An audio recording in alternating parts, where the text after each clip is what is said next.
Hello, everyone. My name is Stephen Tanksley. I am a composer and sound designer from Chicago.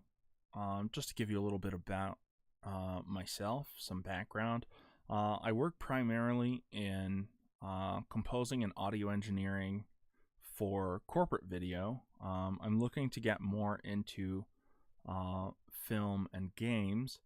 And the reason why I put this video together is to talk about sort of my method for communicating what I should be doing with developers. I have found that sometimes talking about music, especially if you don't feel like you are especially musically literate, it can be a real challenge. So I put together this asset worksheet to help sort of guide developers and directors through some of the choices that they wanted to be making. So, number one, priority. This is fairly self explanatory. If something needs to be done earlier rather than later, you give it a higher priority. So, number one, drop whatever you're doing and do that first.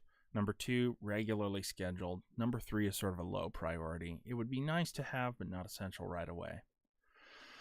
Moving on, we have the asset type and title. For film, this would break down to like titling cues. Or in games, this would be specific assets. I typically like to give assets that have very descriptive names, like if you're going to be running through, let's say, a forest. So I would say like forest chase, something very, very straight and to the point. If it ends up making it into a soundtrack album later, sure, I'll go back and retitle it something that is a bit more in the spirit of the game. But for now, all I want to do is make it really easy to say, okay, this is exactly where this piece is going to be implemented.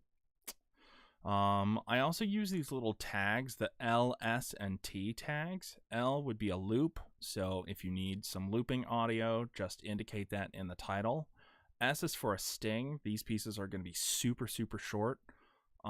They typically sort of blur the line between sound design and music. And then T is for theme. It's a more focused piece with a more recognizable theme meant to identify character, object, theme in the story, etc. Think Song of Time from Legend of Zelda, Ocarina of Time, and you get what a theme is. Duration, typically this is left up to the composer unless there's a very specific reason why it needs to be a certain length. This field is especially useful for cinematics.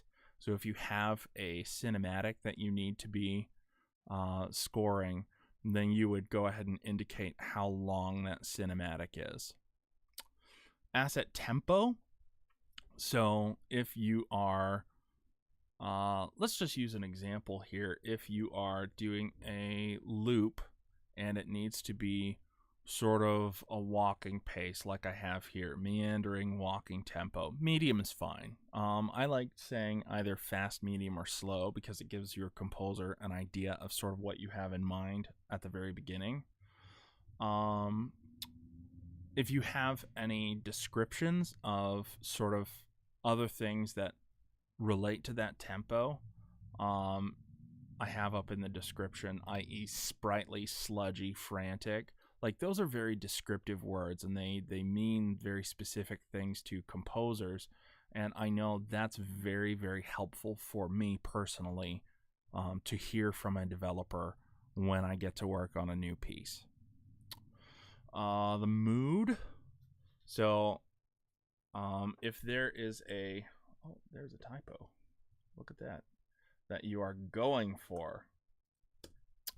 So if you have any specific adjectives describing the mood of the track, like morose, tense, bombastic, frantic, vengeful, those are all great words because they encompass really big emotions. And I find that a little bit of exaggeration, or a lot of exaggeration sometimes, is really key to getting that point across.